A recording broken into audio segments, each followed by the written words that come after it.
Bonjour à tous, merci au public d'assister à notre petit atelier sur l'Amérique latine et sur le sujet de la ville durable de mobilité intelligente. Merci aux participants d'aujourd'hui qui sont les principales sociétés françaises qui nous suivent, qui suivent les chambres de commerce françaises en Amérique latine et qui interviennent sur des projets de mobilité urbaine sur le continent. Aussi, merci à CCI France International pour cette nouvelle initiative du Business Booster Forum qui est organisée tous les ans autour des sujets porteurs pour les entreprises françaises qui leur permettent d'identifier les opportunités sur les différents pays et continents du monde. Donc, nous allons commencer assez rapidement. Donc, je vais vous expliquer chaque intervenant d'aujourd'hui, donc l'Agence française de développement, Alstom, Poma, Sofratesa, Thales et Transdev, vont se présenter pendant 5 minutes. Et ensuite, nous pourrons échanger sur des questions communes pour voir un peu les perceptions des uns et des autres. Le public a aussi la possibilité de nous adresser des questions dans le module Q&A. Donc, n'hésitez pas. Et si nous avons le temps sur cette heure que nous allons passer ensemble, nous ferons aussi quelques questions sur le public. Merci à vous. Je laisse je laisse la parole à Stéphane Carcasse de l'Agence française de développement. Bonjour. Oui, bonjour. Merci Thomas. Merci à tous. Donc, très rapidement, je vais essayer de faire tenir en 5 minutes. Rappeler pour ceux qui ne nous connaissent pas ce qu'est un peu l'AFD, comment ça fonctionne. L'AFD, c'est un groupe, un établissement public sous tutelle de l'État français qui finance des projets de développement dans les pays en développement et dans les pays émergents. Vous voyez très rapidement, on intervient dans 515 pays, on est 3000 et on intervient à l'intersection évidemment des demandes des pays partenaires, et, des collectivités locales, des ONG, des entreprises sur place, de l'agenda international du développement, sur le climat, sur la finance climat, sur un certain nombre de sujets comme ça, et puis bien sûr en lien avec les priorités du gouvernement français et de la loi et des différents décrets qui nous donnent mandat pour intervenir. Voilà, suivante peut-être, pardon, je ne sais pas si je peux faire, si c'est moi. Voilà. Donc très rapidement, l'AFD c'est un groupe qui a une activité en croissance depuis de très nombreuses années, avec environ 14 milliards d'euros de financement approuvé par notre conseil d'administration en 2019, mais avec une baisse en 2020. Je pense que ce soit des entités publiques ou privées, on connaît une année 2020 difficile de par de plusieurs facteurs que je pourrais détailler plus tard. Et vous voyez qu'on intervient sur 4 grandes zones d'intervention et l'Amérique latine qui nous concerne aujourd'hui, c'est à peu près 15% de nos financements, en tout cas en 2019. Très rapidement, donc nous sommes au service de nos partenaires du Sud. Depuis une dizaine d'années, on est aussi en dialogue permanent avec les entreprises françaises. Donc, on a certains représentants aujourd'hui. Dans le respect de nos procédures et dans le respect de notre loyauté vis-à-vis de nos maîtrises d'ouvrages locaux, eh bien, on a des dialogues assez permanents et assez réguliers avec les entreprises de nos différents secteurs, à la fois à travers un dialogue amont assez informel sur les opportunités que l'on connaît. Nous, ça nous intéresse aussi de connaître les forces et les faiblesses de nos entreprises et leurs perspectives également. Et puis aussi à travers un certain nombre d'outils dont vous avez les liens ici, d'informations sur les marchés que l'on finance. Je rappellerai simplement le grand principe, c'est que l'AFD finance des contrats, mais n'est pratiquement jamais maître d'ouvrage. On ne passe pas les marchés, on n'a pas de lien contractuel avec les entreprises. Ce sont nos maîtres d'ouvrage locaux qui les ont, qui signent les marchés. On a par contre, puisqu'on prête ou donne de l'argent, un processus qui vise à s'assurer de la bonne marche des différents appels d'offres aux différentes étapes de ces appels d'offres. Et simplement pour dire aussi sur cette diapo qu'au fil des ans, on a remarqué une participation moins importante des entreprises françaises aux marchés internationaux financés par l'AFD en pourcentage des montants correspondants, mais un plus grand pourcentage de réussite. Et donc, on constate une plus grande sélectivité de nos entreprises sur les marchés que l'on finance, avec donc des résultats positifs en hausse. Bon, là, je passe très, très rapidement, simplement pour expliquer que sur le domaine du transport et de la mobilité, eh bien, on finance des projets dans le domaine urbain comme pas forcément urbain d'ailleurs. Et les mots-clés que je pourrais donner, c'est des projets qui essentiellement contribuent à une réduction de l'impact climatique des projets de transport, avec une volonté de répondre à la demande de transport qui est certes croissante, mais de façon raisonnable, de façon sûre, et surtout aussi en essayant d'inclure les populations les plus vulnérables en tant qu'usagers dans les projets. Dire aussi qu'on est très friand d'appuyer tout ce qui est innovation technologique, de mobiliser le secteur privé. Ce que je n'ai pas dit tout au départ, c'est que nous avons une filiale qui s'appelle Proparco qui finance les acteurs privés et on s'appuie sur tout le microcosme français et européen en termes d'expertise ou d'entreprise pour intervenir auprès de nos maîtres d'ouvrage. Voilà, quelques chiffres très rapidement. Ben, vous voyez en haut à gauche l'année 2020 qui a été compliquée. Hein. En gros, on a financé 500 millions d'euros de financement dans le domaine du transport en année 2020 et on était à 1,3 milliard en 2019. Je ne détaille pas ici les raisons, je pourrais le faire plus tard. Et pour dire aussi que la mobilité urbaine, qui concerne peut-être les entreprises qui sont présentes aujourd'hui autour de nous, c'est une part croissante, on est à 60% en moyenne sur les dernières années, mais c'est très variable d'une année à l'autre. Et pour dire aussi que la zone Amérique latine, c'est entre 5 et 10% de nos financements transport. Pour un petit peu augmenter les chiffres que vous voyez là, parce que la République dominicaine, chez nous, est dans une autre zone et on a des financements importants, mais c'est l'ordre de grandeur. Voilà, slide suivante. Et ça, un petit peu d'espagnol pour réveiller tout le monde, simplement pour dire que ce que j'ai dit tout à l'heure, voilà, l'objectif est de répondre à une demande de mobilité croissante tout en traitant les externalités négatives que l'on connaît bien, qui sont la congestion, qui sont les émissions de CO2, qui sont l'insécurité routière. Et on finance donc des appuis aux politiques publiques, le financement intégral de systèmes de mobilité, pas uniquement forcément un transport massif, massifié, mais tout ce qu'il y a autour, tout ce qui est amélioration de la qualité de vie, du lien social entre les populations, qui est aussi modernisation de ce qu'on appelle le transport artisanal, c'est-à-dire les opérateurs existants plus ou moins formels qui existent avant qu'il y ait des projets nouveaux, tout ce qui est aussi innovation et technologie, donc tout ce qui est digital, tout ce qui est numérique, tout ce qui est information aux usagers. La suivante. Voilà, et donc très rapidement, on intervient évidemment sur tout ce qui est transport massifié et on n'a pas d'exclusion, ça c'est un point important, on finance du tramway, du métro, du BRT, du métro-câble. On va essayer de regarder tout ce qui est insertion urbaine de tous ces projets. On est de plus en plus sur tout ce qui est mobilité électrique, notamment en Amérique latine, on pourra y revenir. Et le message clé aussi, peut-être, c'est que pendant très longtemps, on est intervenu sur les capitales ou sur les très grandes métropoles et que de plus en plus, on intervient aussi sur les villes, ce qu'on appelle les villes secondaires, où il y a également des enjeux de mobilité, où on fera peut-être encore plus attention à tout ce qui est piétons, cyclistes, etc. Mais voilà, c'est aussi un champ d'investigation potentiel pour nos entreprises. On finance aussi beaucoup d'assistance technique sur plein de sujets. Et pour finir, puisqu'il faut tenir peut-être dans le temps, je n'ai pas le temps de tout détailler, mais un focus un peu, donc en 3 slides de mémoire, sur les projets et études que l'on a aujourd'hui, alors soit qui sont achevés, qu'on a financés, soit qui sont en cours ou qu'on peut imaginer comme étant futurs. Des projets, donc des études et projets de mobilité dans la zone Amérique latine, avec un message, je ne sais pas si on est les seuls, mais qui est que c'est une zone qui est relativement incertaine ou complexe pour nous.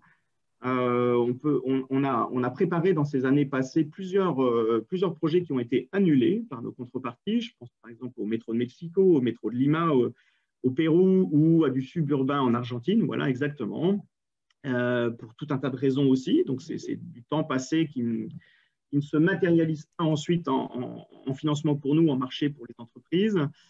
Je ne détaille pas non plus, mais vous voyez, donc c'est une zone où on est dans une phase de préparation de projet qui donnera sans doute lieu donc, à des financements et des marchés plutôt l'année prochaine que cette année. Ce que l'on peut dire aussi, c'est qu'il y a un outil qui s'appelle SUMP ou PEMUS en espagnol, qui sont des plans de mobilité durable.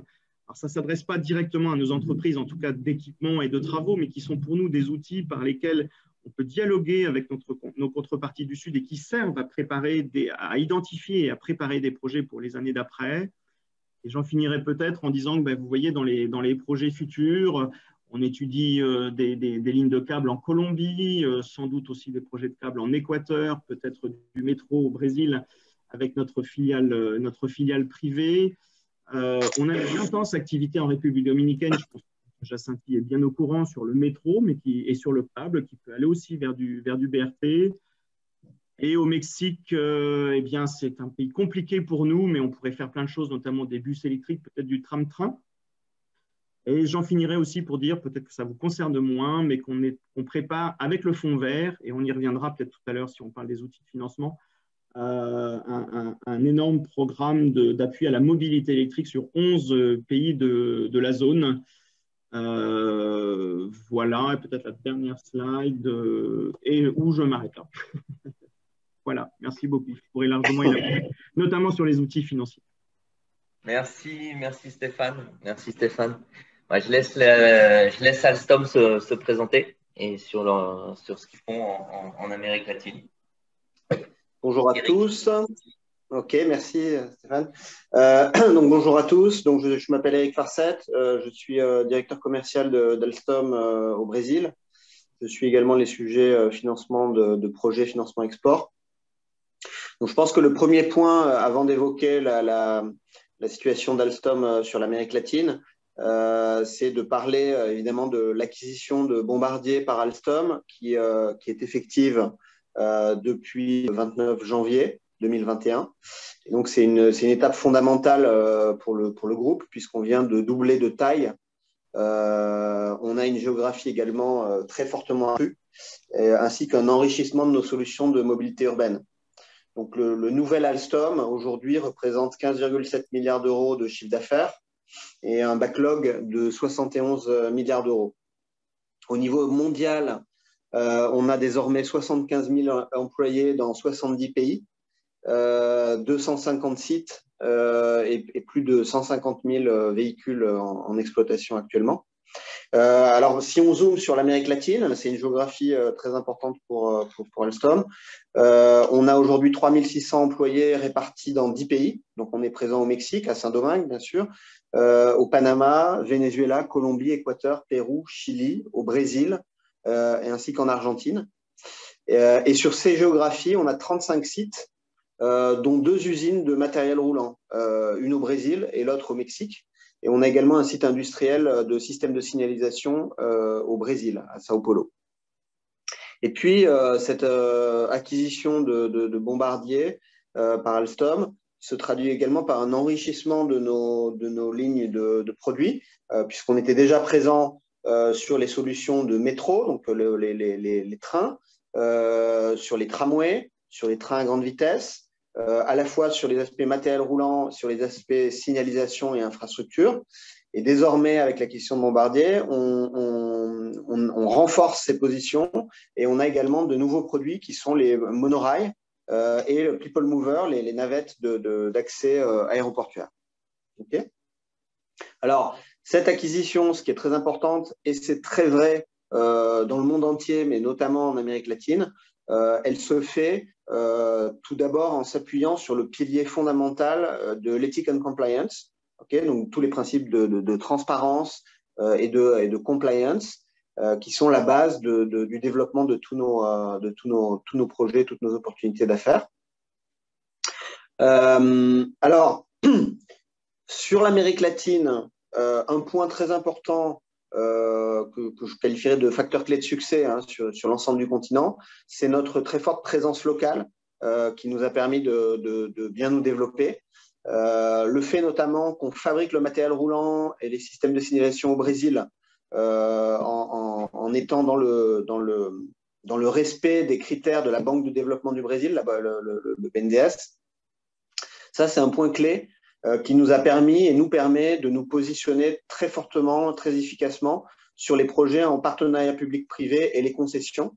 Et je citerai par exemple 2 très beaux projets, le VLT Carioca à Rio, le tramway de Rio de Janeiro, qui était un des premiers projets en PPP au Brésil, et plus récemment la ligne 6 du métro de São Paulo, pour laquelle Alstom va fournir le matériel roulant.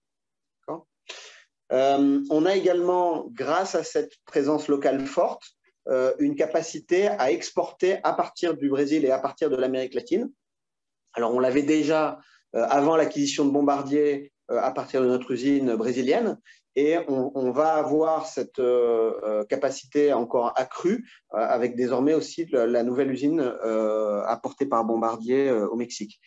Et donc, au Brésil, donc aujourd'hui, en plus du contrat de la ligne 6 de matériel roulant pour servir donc le marché brésilien, on est en train de travailler sur 2 projets d'exportation. On fabrique au Brésil des trains qui vont être exportés pour le métro de Bucarest, sur la ligne 5 du métro de Bucarest, et également sur le métro de Taïwan.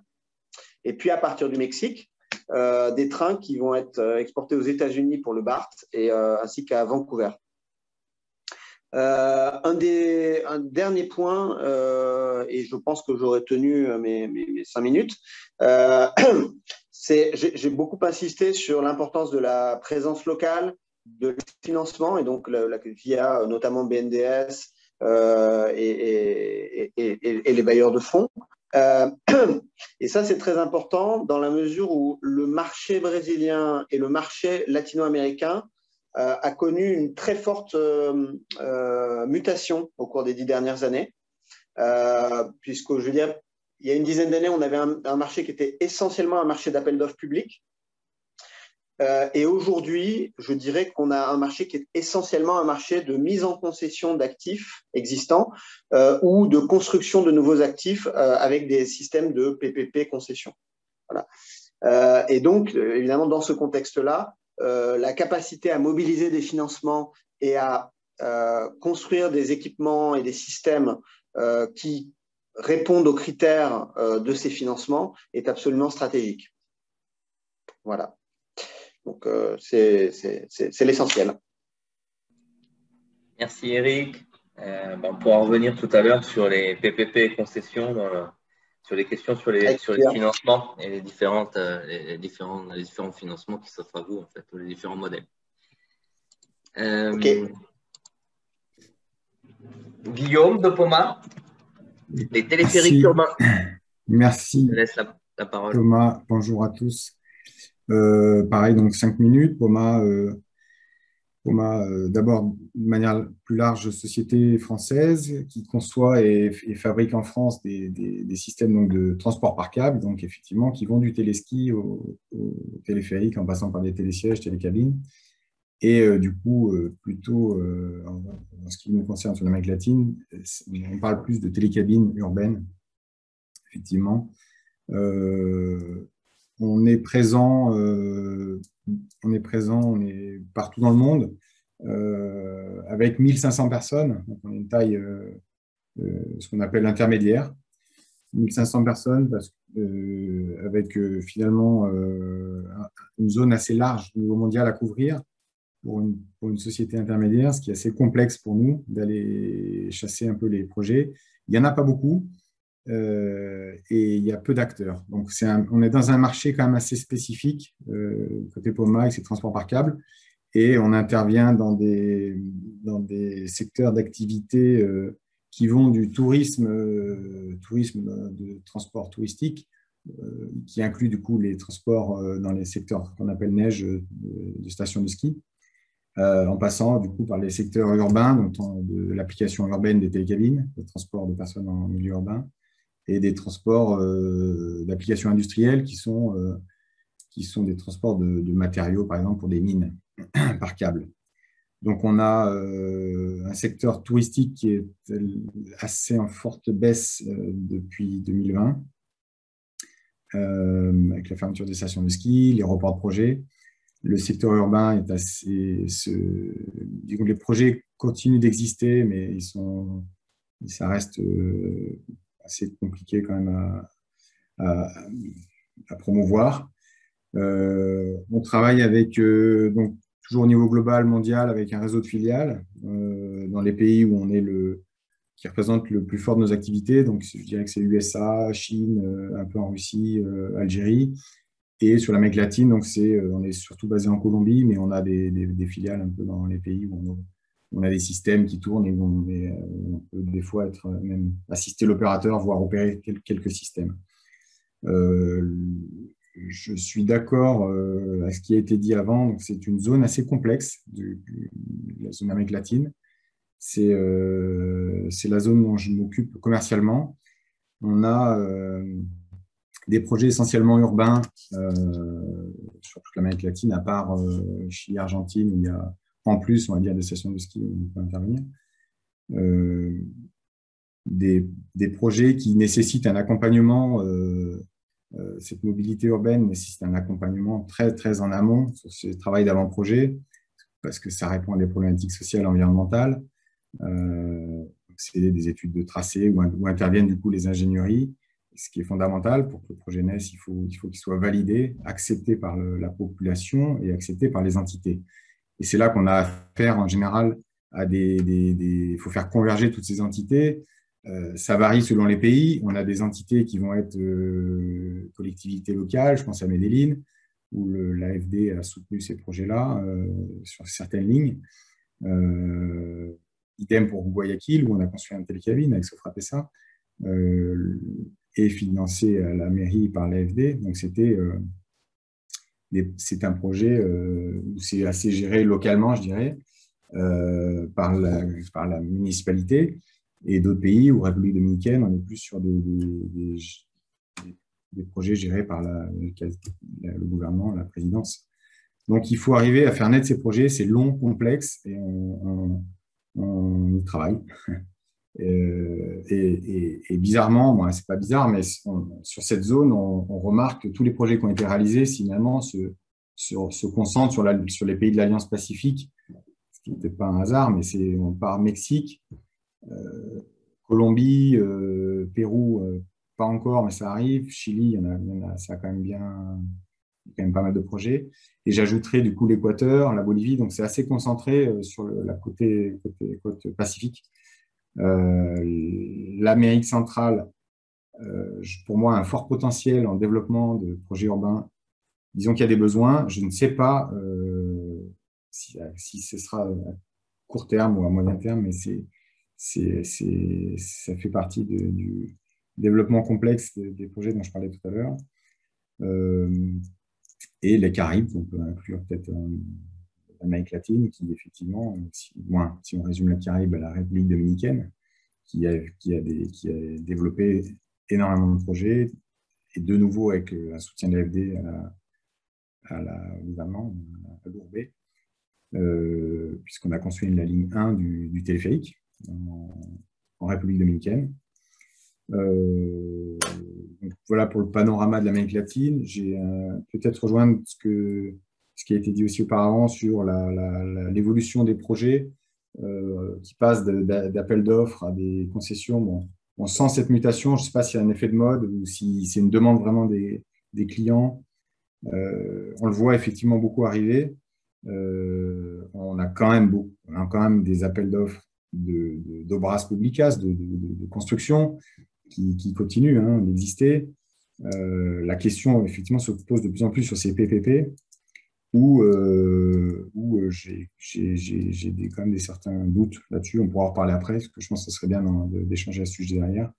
Le modèle appel d'offres classique, on va dire, avec un consortium, est quand même ce qui se fait de plus sûr, disons, pour arriver à la concrétisation d'un projet, avec quand même une évolution au sein même de ces appels d'offres, je dirais, sur, pour moi, une baisse, une augmentation des risques.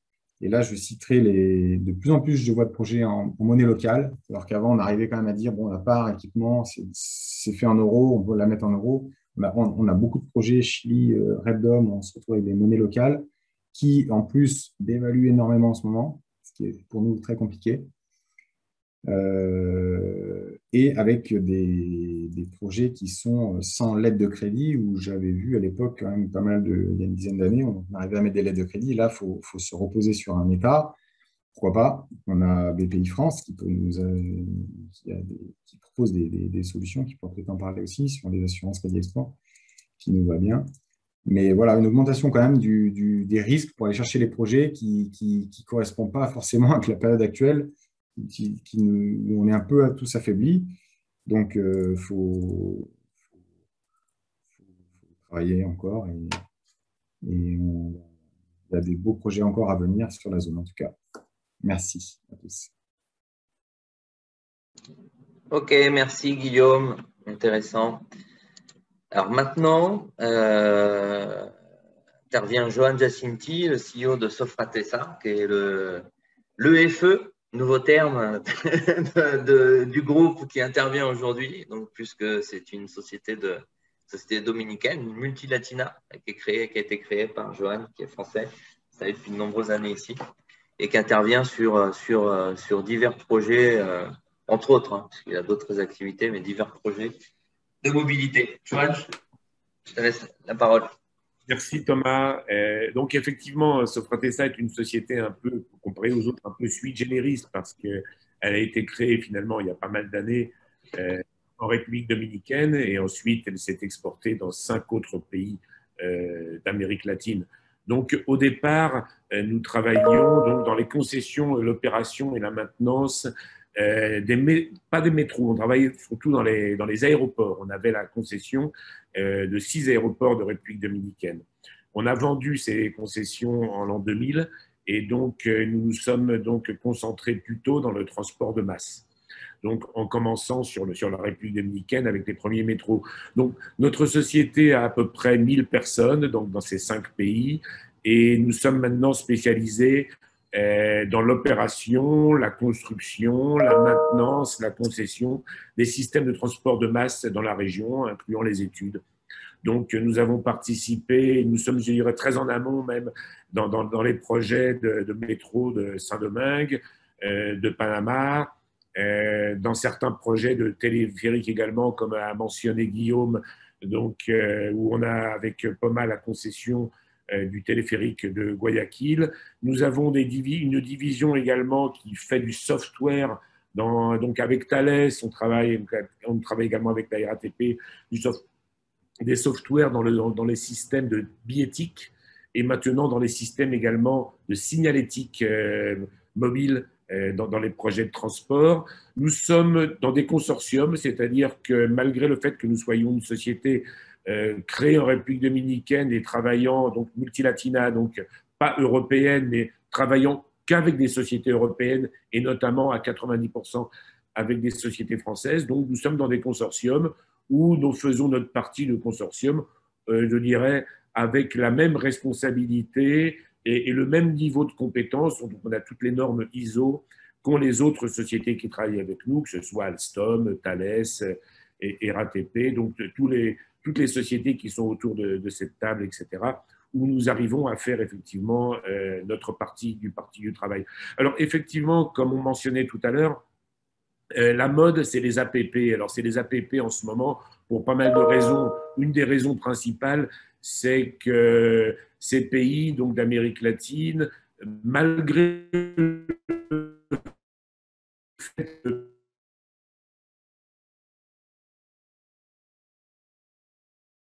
par rapport au PIB n'est pas là, ils se disent l'APP, ben, c'est une solution facile parce que c'est les privés qui investissent et donc ça ne rentre pas dans nos financements et puis le risque commercial est géré par le privé, pas par l'État. Alors ça, c'est un vœu pieux parce que dans la réalité, c'est un peu ce que disait Guillaume, dans la réalité, c'est pas comme ça. Les lois d'APP qui existent dans nos pays actuellement, qui viennent essentiellement de la loi colombienne qui ensuite a été refotocopiées pour le Panama notamment, sur la République dominicaine maintenant, etc., sont des lois qui sont extrêmement complexes au niveau administratif et puis pour l'instant, on n'a pas vu beaucoup de projets se faire.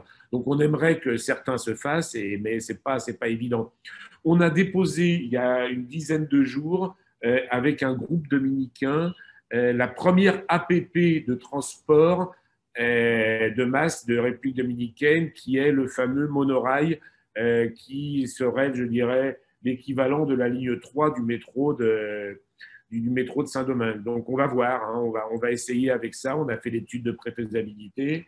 Et là, maintenant, on va certainement nous demander de faire une étude de faisabilité qui va prendre un certain temps. Alors, un sujet de débat qui est très, très important, c'est qu'en ce moment en Amérique latine, et là le disait également Guillaume, les projets sont en train de baisser un petit peu. Et pour quelle raison? C'est parce qu'avec la pandémie, en moyenne, le trafic depuis un an dans les métros, dans les tramways, dans les téléphériques, dans les monorails, dans tout ce qu'on veut, a baissé d'environ moitié. Et il y a beaucoup de pays dont les employés, dont les personnes, dont les habitants ont acheté à crédit des voitures d'occasion.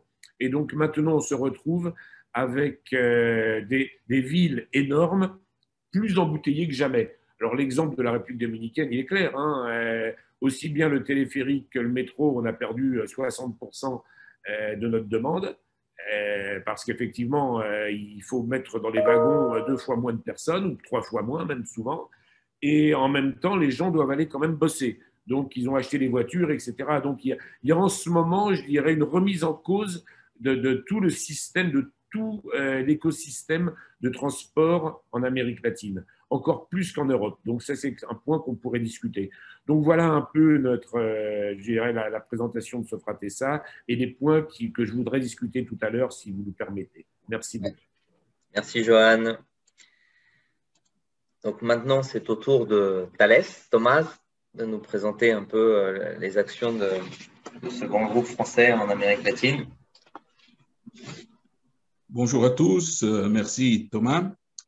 Je m'appelle Thomas Aquino, cheminot depuis une quarantaine d'années, la moitié de ma vie sur l'Amérique latine et l'autre moitié sur l'Europe et l'Asie. Maintenant, je suis directeur développement d'affaires.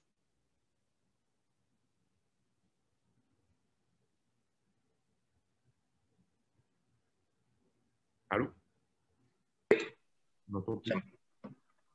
Thomas, ça a coupé.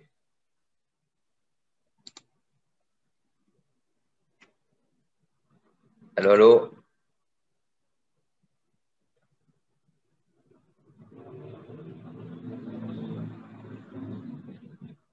Allô? Complémentaire avec les entreprises de matériel roulant. Et notre présence dans la région, nous sommes 2500 personnes avec des usines au Brésil et au Mexique et avec des centres de services aussi au Chili, où nous avons une présence importante sur les métros de Santiago. Et aussi au Venezuela, toujours, avec un centre de services pour la partie billettique et communication du métro de Caracas, qui fonctionne toujours. Nous avons de bureaux d'études, des bureaux commerciaux partout dans l'Amérique latine, comme vous voyez dans le slide. En principe, nous avons des projets importants, toujours dans les domaines du transport sur rail, d'accord? Nous ne sommes pas présents dans les transports routiers que pour la billettique, les péages. Mais dans les domaines de la signalisation, des télécoms et de la billettique, nous sommes présents dans les métros de Santiago du Chili, métro de São Paulo, les LRT de Santos, les métros du Mexique, les métros de Caracas, et les métros du Panama, et finalement les métros de Saint-Domingue, avec des solutions importantes et avec, comme j'ai dit, des services locaux qui donnent un support, des usines surtout sur les domaines de la billettique au Mexique et au Brésil. Nous avons 3 usines au Brésil et 2 usines au Mexique. Mais tout ce qui est la partie, disons, hardware, soit signalisation, soit télécom, sont d'origine européenne, en principe. Le software, on développe ici. On a un centre de développement en Colombie aussi, très important. Mais en principe, ce qu'on fait ici, c'est, disons, du software, des services. Et nous concentrons tout ce qui est hardware dans des usines européennes et des usines qui sont partout dans le monde.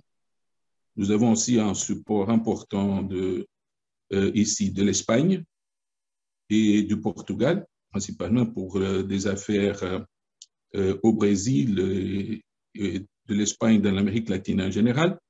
comme centre des compétences dans les domaines ferroviaires. Donc, nous sommes vraiment avec une présence, comme j'ai dit, depuis une soixantaine d'années. Thales est une entreprise de 19 milliards d'euros et 68 000 employés, et nous sommes 2500 ici dans l'Amérique latine. La vice-présidence de l'Amérique latine était basée au Brésil jusqu'à la fin de l'année. Maintenant, elle est basée au Mexique, d'accord? Donc, avec des country directors, des directeurs pays, où nous avons 6, basés au Mexique, au Brésil, au Chili, en Colombie et au Panama, comme responsables des sous-régions dans l'Amérique latine. Donc, voilà, ça c'est la présence Thales. Merci beaucoup. Merci beaucoup Thomas. Transdev, Colin Martinet. Bonjour Thomas, bonjour tout le monde. Bonjour les panélistes. Ça fait longtemps qu'on se fréquente. Oui, c'est ça, tout le monde se connaît. Ouais, j'espère qu'on fera à nouveau des projets ensemble. Parce qu'il y en a quand même beaucoup malgré la pandémie dans la région. Donc, quelques mots d'abord sur Transdev. Donc, on est 83 000 personnes à l'échelle mondiale, donc on est une grosse entreprise. On est présent dans 17 pays et on exploite une quinzaine de modes de transport publics différents. Alors essentiellement des bus, mais aussi des modes ferrés, des tramways, des métros, des trains, des câbles. Enfin, un câble, essentiellement d'ailleurs à Bogota, donc dans notre région. Et puis, on exploite aussi des ferries en Nouvelle-Zélande et puis à la Nouvelle-Orléans, aux États-Unis. Et quand on peut, on fait aussi du transport multimodal, c'est-à-dire qu'on essaye d'avoir des contrats où on exploite plusieurs modes de transport dans une ville, généralement, où donc il est plus facile à ce moment-là de faire des propositions aux autorités organisatrices pour restructurer les réseaux de transport, donc d'apporter un peu plus de valeur ajoutée. Alors, on essaye aussi d'être présent sur les thèmes de l'innovation. Donc, on parle des bus électriques, hein, c'est très à la mode. J'y reviendrai sur Bogota parce qu'on vient de gagner un contrat important. Mais vous voyez là sur la slide la deuxième image qui est un véhicule autonome. Donc, on a eu une expérience à Santiago pendant quelques mois, à Santiago du Chili. C'est un système dans lequel on participe avec les industriels.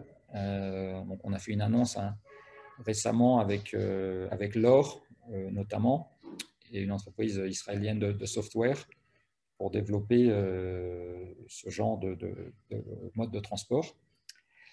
Après, donc, sur les autres slides, vous voyez plus des projets latino-américains. Enfin, sur les autres images, pardon, c'est un bus électrique, la troisième image, qui roule à Santiago. On a 50 bus électriques sur 700 bus qu'on exploite à Santiago du Chili. Et puis la dernière image, c'est un bus biarticulé qu'on exploite à Bogota. Où à Bogota, on a environ 650 bus aujourd'hui, donc qui sont sur les corridors de BRT.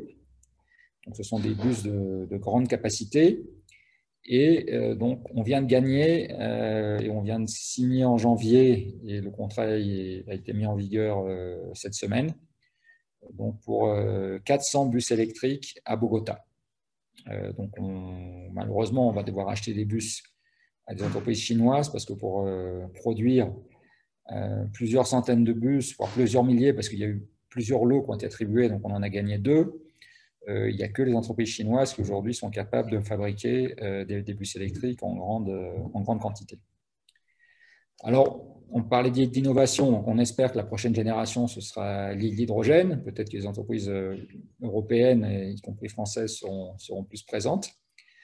Mais on sait qu'à l'horizon d'ici à 20 ans, il n'y aura plus de bus diesel, peut-être encore quelques bus à gaz, mais essentiellement des bus électriques ou des bus à hydrogène. Alors, j'ai parlé de Santiago, j'ai parlé de Bogota, où on a nos principales activités en Amérique latine. On est aussi présent depuis l'année dernière, et malgré la pandémie, au Brésil, avec un contrat d'assistance technique sur la ligne 6, dont la concession a été réattribuée à Acciona, une entreprise espagnole. Donc, Eric Farset en a parlé tout à l'heure, parce qu'Alstom va fournir les trains. Donc, nous, on a pour l'instant un contrat d'assistance technique pendant la phase de construction pour préparer la future exploitation de la ligne.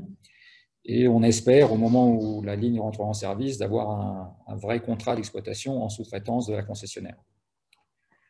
Alors, c'est vrai, hein, ça a été dit par plusieurs personnes, hein, Johan et d'autres, beaucoup de projets en PPP, donc dans lesquels nous, on peut participer, on peut investir dans la société concessionnaire.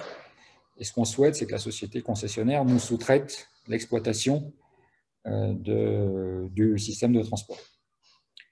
Alors, ce n'est pas toujours facile, il y a parfois des problèmes légaux, ce n'est pas toujours autorisé, il y a des problèmes de taxes, mais on essaye de se placer de cette manière-là. Hein. On était sur un projet aussi de téléphérique à Santiago du Chili avec Poma, malheureusement on n'a pas remis d'offre. Voilà, donc on est présent sur la région.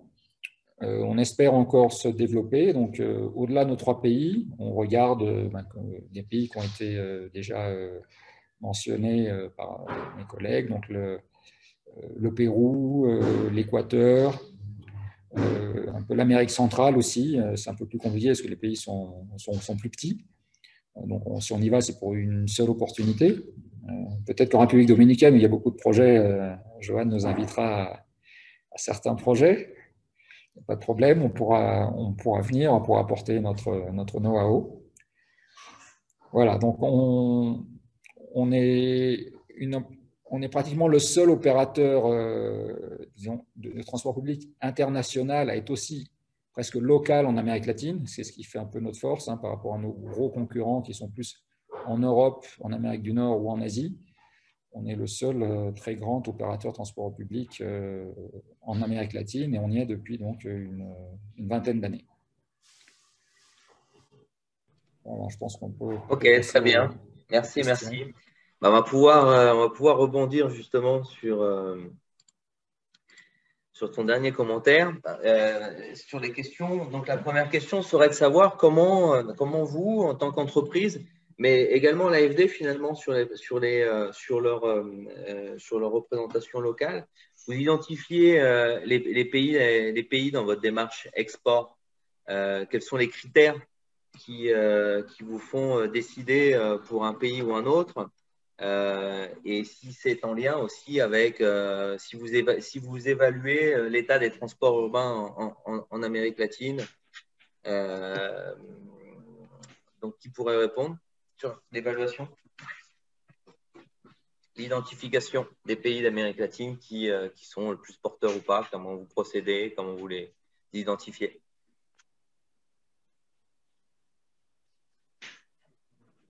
Si tu veux, Thomas, je peux parler du… Alors, comme j'ai un peu expliqué tout à l'heure, on est sur un cas particulier où on a très peu de concurrents et pas beaucoup de projets. Finalement, j'ai du mal à faire en plus on en parlait hier, j'ai du mal à me focaliser sur des zones qui seraient plus porteurs, des pays qui auraient plus de projets que d'autres pour essayer de concentrer la force, on va dire, commerciale. Ce choix-là, pour l'instant, on ne l'a pas fait. C'est-à-dire on pourrait écarter certains pays en se disant ils n'y arriveront pas, ça va mettre du temps. Mais le problème, c'est que quand on n'est pas beaucoup d'acteurs, on est un peu obligé d'être sur tous les projets. Et c'est ce qui fait, disons, pour Poma, la complexité de l'aspect commercial, c'est d'être sur tous les projets qui existent dans toutes les villes. Je parle de l'Amérique latine, en tout cas. On a beaucoup moins de projets, peut-être, comme on disait, Amérique centrale et Paraguay, Uruguay ou même l'Argentine en ce moment. Mais il y a des besoins quand même. Donc, on a souvent des contacts ou des gens qui viennent nous demander et on est obligé d'être présent, d'y aller. Donc, pour l'instant, pour Poma, on fait pas je n'ai pas fait de tri et je suis un peu obligé d'aller voir vers tous les projets qui arrivent. Ouais. Merci. Alors, si tu veux, Guillaume, je peux compléter ton propos. En ce qui concerne Alstom, bon, de toute manière, on a une présence très forte sur l'ensemble de la géographie, donc on n'a pas vraiment de réflexion d'export. Voilà. En revanche, on est très attentif, évidemment. On regarde la qualité des projets. Donc, ce qui compte, c'est pas l'endroit où le projet va se faire, mais c'est vraiment est-ce que le projet est bien structuré, est-ce que son financement est assuré, est-ce que les spécifications techniques nous permettent d'être compétitifs. Est-ce que, et ça c'est un des principaux points, c'est peut-être le premier d'ailleurs, est-ce que l'environnement en termes d'éthique et de compliance nous permet aussi de travailler de manière absolument transparente. Voilà. Et donc, en fonction des réponses à toutes ces questions-là, on va effectivement décider d'allouer des efforts et de mettre des équipes pour analyser le projet et éventuellement se préparer à répondre à un appel d'offres si c'est le cas. Mais je dirais que s'il y a un bon projet quelque part, on sera dessus. Voilà. La situation de Thales est tout à fait pareille. On a une présence locale forte. On a des CAM, des Key Account Managers pour les transports dans presque tous les pays, en suivant toutes les opportunités et en analysant les questions de la même façon que fait Alstom, que fait tous les autres acteurs, de compliance, la faisabilité, etc., des projets. Mais en principe, avec notre présence locale dans presque tous les pays, on fait une analyse, on fait ce qu'on appelle un gate zéro, et on fait l'analyse du projet et après on ne suit pas en dépendant des réponses qu'on a, surtout des acteurs locaux. D'accord. Et du coup, sur les problématiques de financement, ouais. Je vois qu'il y a des questions qui sont posées sur le chat. Je crois qu'il faudrait peut-être y répondre. Juste avant le chat, peut-être je peux donner juste un éclairage AFD en réponse à la question. Il y a deux éléments pour nous, parce que ça peut intéresser les entreprises aussi. Contrairement à d'autres continents, je pense, où donc nous, on est mandaté sur certains secteurs de concentration, comme on appelle ça, dans des pays. Donc, il y a des pays où c'est, je ne sais pas, éducation, santé, agriculture et pas les transports. Je pense que dans cette zone Amérique latine, on n'a pas, en gros, on pourrait, par principe, faire du transport public dans chacun des pays, à part en Uruguay où on n'intervient pas. Et au Chili, on n'intervient pas non plus. Donc, le problème n'est pas tant le secteur que la situation financière des pays, donc qu'on connaît tous. On est une banque, on prête de l'argent, il faut trouver des emprunteurs solvables. Et on sait très bien que, et on peut en venir à la question des outils, peut-être qu'on développera tout à l'heure. Nous, pour aller très vite, soit on prête à des États, soit on va prêter, quand c'est solide, à des collectivités ou à des banques publiques de développement, ou notre filiale privée à des opérateurs privés. C'est rare dans le transport urbain, mais ce qui peut arriver dans le cadre de concessions. Si on parle des États, l'Argentine aujourd'hui c'est compliqué sans doute pour les quelques années à venir. L'Équateur aussi, ça devient compliqué, il est sous programme FMI. Et donc on se heurte, c'est vrai, à des difficultés croissantes de trouver des emprunteurs solvables pour les projets. Et pour ce qui est du Mexique, pour aller très vite, on se heurte à la constitution mexicaine qui interdit aux entités publiques de s'endetter à l'étranger. On peut prêter à l'État fédéral, on ne peut pas prêter à une ville, par exemple, qui voudrait développer un métro. Donc, il faut trouver des artifices, entre guillemets, en s'appuyant sur la législation locale, qui peut être des fideikommisos ou des États fédérés qui vont développer des obligations vertes. Enfin, voilà, passer par des mécanismes un peu financiers un peu complexes. On n'aura pas le temps de développer ici, mais c'est vrai qu'on se heurte dans cette zone à des situations financières assez complexes et croissantes. D'accord. Et donc, du coup, sur les financements, ce que je retiens des discours d'un peu tout le monde, c'est que finalement, les pays essayent de diversifier finalement leurs sources de financement, que ce soit par la loi ou par choix politique finalement. Hein, bien ça, on va vers les PPP. Et sur le fonds vert, par exemple, Stéphane, par exemple, sur l'AFD, est-ce qu'il y a des articulations entre d'autres sources de financement Bon, on l'a vu sur la République dominicaine, il y a des prêts conjoints avec la BID, par exemple. Ouais. Ça, c'est une tendance qui sera pour l'avenir. Donc, nous, on travaille avec ou on est en compétition avec, il faut aussi le dire, avec d'autres bailleurs tels que nous et sur la zone. C'est effectivement essentiellement la BID. Il y a aussi la BCIE sur l'Amérique centrale, mais il peut aussi y avoir la KfW allemande, par exemple, ou la CAF andine. Donc, soit on est en compétition, soit on travaille avec. Pour le programme de mobilité électrique dont on parlait tout à l'heure, et Transdev en a abondamment parlé, on développe avec la CAF, la KfW et notre filiale ProParco un programme, donc tous ensemble, un petit peu en concurrence ou en complémentarité avec la BID et la BCE, qui vont aussi développer leur propre programme. Et là, on voudrait faire appel à des fonds très concessionnels du fonds vert, puisque vous parliez du fonds vert, qui pour l'instant finance assez peu de projets de transport, mais ça, je pense que ça sera une tendance croissante. Ils veulent de plus en plus se mettre sur des sujets de transport. Et sinon, effectivement, on se heurte soit à du financement local, à des banques locales, donc des banques publiques ou des banques privées, mais surtout des banques publiques. Au Brésil, vous avez la BNDES, vous avez Nafin au Mexique, vous avez Cofide au Pérou. Donc, vous avez beaucoup de banques de développement local dans cette zone, beaucoup plus que dans d'autres continents. Donc, soit qu'on peut financer nous pour ensuite qu'ils financent des projets ou qu'on cofinance, ou effectivement qu'ils financent tout seul comme des grands. Donc, c'est vrai que c'est une zone à assez forte concurrence, oui, pour nous financer. D'accord. Oui, donc finalement, c'est un secteur qui attire quand même en Amérique latine énormément de sources de financement. Donc, c'est pas… Parce que c'est une problématique pour vous en tant qu'entreprise, ça, ces financements-là.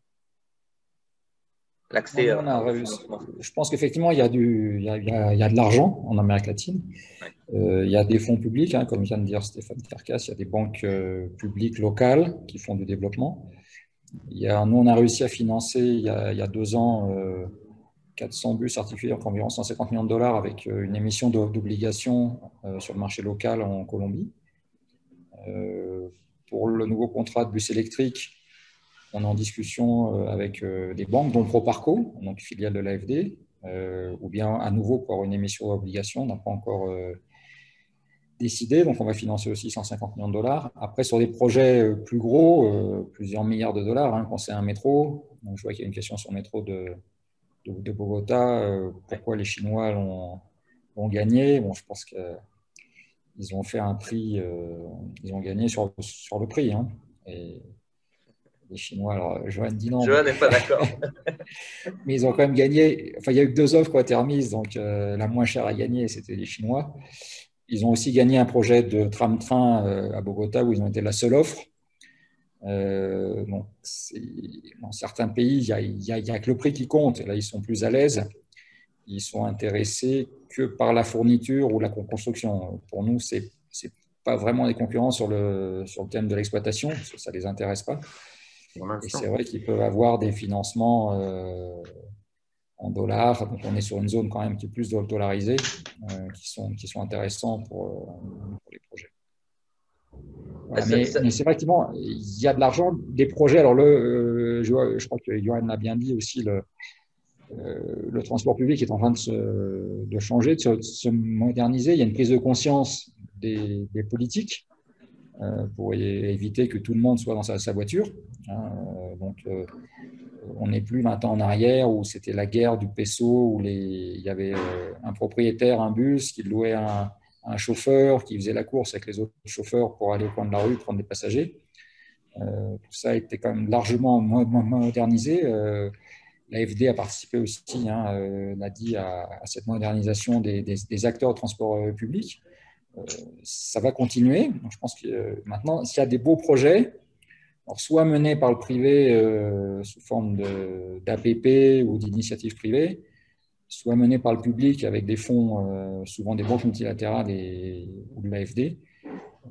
C'est intéressant, mais après, ça reste des opportunités. Je pense qu'il n'y a pas forcément une logique par pays. On est sur une grande région où quand même les projets vont et viennent. Donc, il faut être en veille et il faut aller sur les projets qui vont sortir. Et les bonnes pratiques alors pour les entreprises françaises, justement, pour affronter un peu cette concurrence. La concurrence, d'où vient-elle? De Chine, d'autres pays? Quelles sont les bonnes pratiques finalement? Former des consortiums, aller chercher des financements français, quel serait le meilleur schéma, Johan? Moi, je vois un problème extrêmement grave hein, dont on ne parle pas assez, c'est le problème de la Chine. C'est-à-dire que la Chine, maintenant, après avoir écumé l'Afrique, maintenant, leur objectif, c'est d'écumer l'Amérique latine. Donc, ils ont commencé par des pays où ils ont une attirance naturelle, hein, Bolivie, Équateur, Nicaragua, Venezuela. Et maintenant, ils continuent avec des pays où ils pensent avoir également une certaine influence.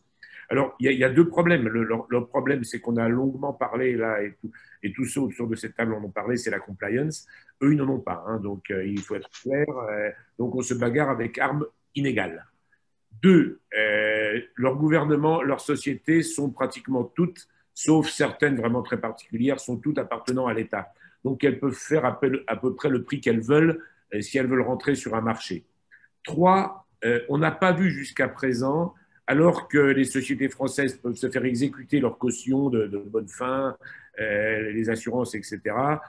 Je vois mal des pays comme l'Équateur, la Bolivie ou d'autres pays exécuter une caution chinoise. Ils exécutent une caution chinoise et leur disent bah, écoutez, demain, on vous achetez combien de crevettes pour le cas de Guayaquil, vous achetez combien de crevettes par an? 3 milliards de dollars, ben, vous n'en achetez plus une seule. Voilà. Donc, ce sont des pays qui sont gérés par leur État et qui sont extrêmement agressifs. Alors, moi, je suis d'origine, enfin, je dirais, d'un ordinaire très optimiste, parce que je suis un entrepreneur, donc c'est mon métier d'être optimiste. Mais là, je suis extrêmement pessimiste. Et cette histoire du métro de Bogota, c'est bien clair. Hein, ils étaient moins chers, mais ils étaient moins chers de quelques pourcents, 3-4%. Si vous allez choisir entre Alstom et du chinois avec 4 ou 5% de différence, je suis désolé, mais il faudra au moins que ce soit à 40 ou 50% pour acheter chinois. Alors effectivement, on peut dire que l'appel d'offres a été rédigé sur une forme, l'appel d'offres est extrêmement mal rédigé. C'est-à-dire qu'il a été fait en disant c'est le moins cher qui gagne. Ben non, dans ce secteur-là, il n'y a quand même pas que le prix qui compte. Il y a le prix, mais il y a également l'expérience. Il n'avait aucune expérience de métro hors l'Amérique, hors la Chine elle-même en clé en main. Donc là, maintenant, ils vont l'avoir. Donc ça va devenir un concurrent extrêmement dangereux. Et je pense que les autorités françaises ne se l'occupent pas assez. Et les autorités européennes en général.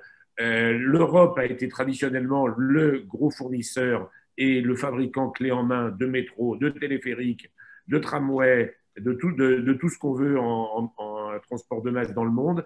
Et maintenant, on va se faire avoir par les Chinois. Et donc, je tire une sonnette d'alarme parce que dans les 10 ans qui viennent, on va voir ce qui va se passer. Je ne sais pas si c'est un peu l'opinion de nos autres panélistes, la question. Oui, bon. En ce qui concerne Alstom, sur la région Amérique latine, la concurrence, elle est réelle, elle est très forte. Vous m'entendez? Oui. C'est bon? Donc, la concurrence est effectivement réelle, très, très forte, qu'elle soit chinoise et puis pas que, de l'ensemble de nos concurrents internationaux. Les réponses que nous on apporte à ça, c'est tout d'abord de ne pas déroger aux principes fondamentaux d'éthique and compliance, puisqu'il n'y a pas de possibilité de business sans ça. C'est clair et c'est plus un sujet. Ensuite, les réponses qu'on peut apporter, c'est d'une part l'échelle. Donc l'échelle est une question importante. Hein. Puisqu'on avait dans les groupes industriels de trains, on avait les Chinois aux alentours de 28 milliards de dollars de chiffre d'affaires. On avait 3 groupes, Alstom, Bombardier et Siemens, aux alentours de 8 milliards d'euros. Et puis, vous avez ensuite une série d'entreprises beaucoup plus petites, en dessous du milliard d'euros de chiffre d'affaires.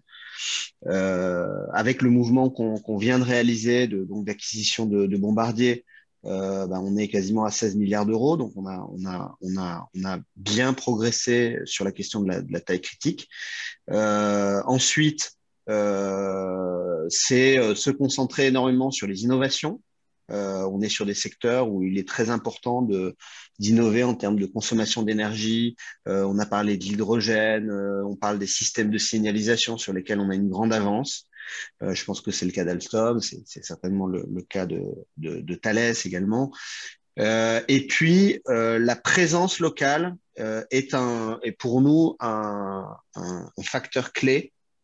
Et on le voit vraiment comme une des principales raisons de notre succès. Certes, les Chinois ont une agressivité importante, mais jusqu'à présent, j'ai pas vu une seule usine chinoise fabriquant des trains en Amérique latine. Alors, avec un bémol quand même, c'est l'entrée de BYD très forte sur les bus électriques et maintenant sur le monorail au Brésil. Et donc, cette présence locale, elle est essentielle à la fois pour s'assurer les meilleurs financements et puis aussi pour avoir une partie importante des coûts en monnaie locale. Ce qui évidemment est très souvent très avantageux par rapport à la concurrence. Parce que même le concurrent chinois le plus agressif, quand on a un euro qui vaut 7 reais, ça devient très difficile de faire du dumping. Hein. Il y a un moment où ça coûte très très cher. Voilà. Quand vous êtes installé au Brésil et que vous avez la moitié ou plus de la moitié de votre base de coût en réal, ça, clairement, vous avez un avantage, enfin, vous avez une capacité à gérer les fluctuations de monnaie que n'ont pas des concurrents qui n'ont pas de présence locale. Voilà. Et puis, le dernier point, c'était sur la question des financements. Donc, comme l'a dit Colas, l'argent est abondant au niveau international. Il y a par ailleurs des banques locales de développement en plus des banques internationales et des banques multilatérales. Ce qui manque cruellement souvent, c'est la qualité des projets. Donc, tout projet bien structuré avec de bonnes garanties et des bonnes études de demande va être financé. Il n'y a aucun doute là-dessus. Si les financements n'arrivent pas, d'ailleurs, si le projet n'est pas bien structuré, c'est pas que les financements qui vont pas arriver. Les industriels comme Alstom et autres ne regarderont pas non plus les projets s'ils sont pas bien, s'ils sont pas correctement structurés. Parce qu'à ce moment-là, ça signifie qu'il va y avoir une série de risques qui ne sont pas correctement adressés. Et donc, nous, on n'a pas envie de rentrer sur des projets qui vont capoter.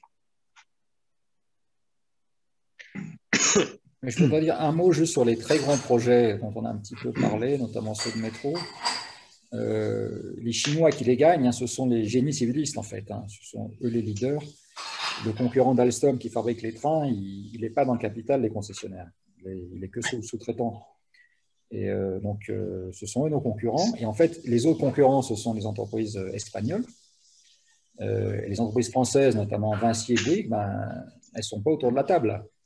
Et elles ne sont pas beaucoup en Amérique latine. Alors, Vinci commence à rentrer un petit peu. Ils sont un petit peu en Colombie. Ils ont gagné un aéroport à Salvador. Bouygues est un petit peu en République dominicaine, à Cuba. Mais c'est très spécifique. L'ancien commercial de Bouygues, il représente une entreprise chinoise aujourd'hui. Je pense que certains le connaissent. Donc, c'est un peu dommage qu'il n'y ait pas ces entreprises qui sont quand même des locomotives aussi, hein, qui sont plus grosses que nous même, et qui ne sont pas autour de cette table et qui ne servent pas à défendre les intérêts français sur les très grands projets.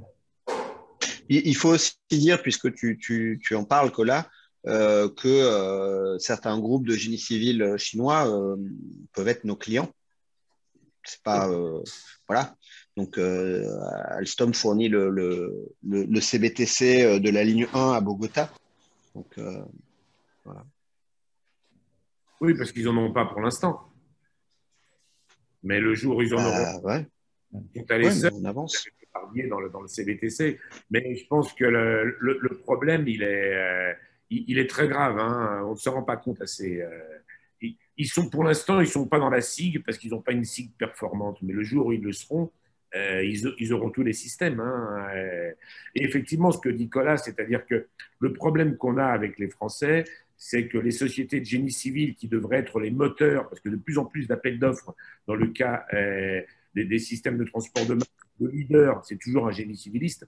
Et donc, les génies civilistes français ne veulent pas aller en première ligne, alors qu'ils y allaient avant. Quand on a fait les grands projets de métro du Mexique dans les années 70, de Caracas, etc., le chef de file, c'était toujours un génie civiliste français. Là, maintenant, Vinci et Bouygues, et même les autres, hein, ils sont timides là-dessus. Et pour des raisons diverses et variées, d'abord pour des raisons de risque, hein, deux, ils pensent éventuellement ne pas être toujours compétitifs.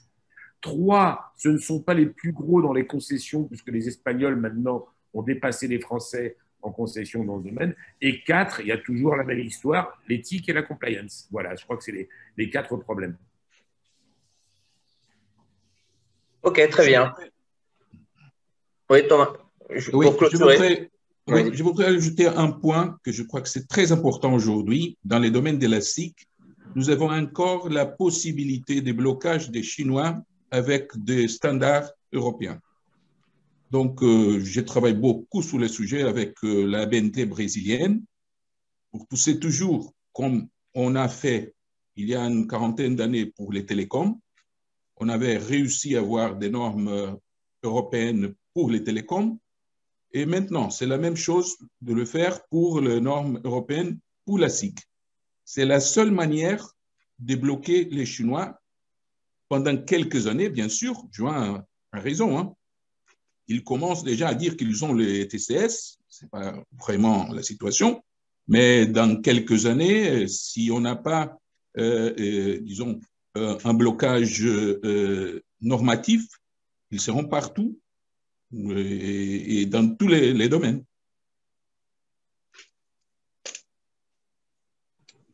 Ok, très bien.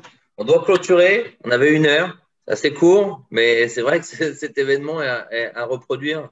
Donc, je vais en parler avec les autres chambres partenaires. J'ai l'Équateur qui a participé à l'organisation, le Brésil, l'Uruguay. J'ai bien pris note qu'on va essayer avec le réseau d'attirer les génies civilistes français et de leur dire que l'Amérique latine, d'arrêter de leur tourner le dos. Mais c'est vrai que Vinci est de plus en plus présent, notamment avec les concessions. Je pense que c'est des modèles qui leur plaît, sur lesquels ils sont à l'aise. Donc voilà. Je voulais merci beaucoup pour votre disponibilité. Et puis n'hésitez pas, si le public a des questions, ils peuvent me les envoyer. Je pourrai les diffuser aux intervenants d'aujourd'hui. Voilà. Merci beaucoup à tous.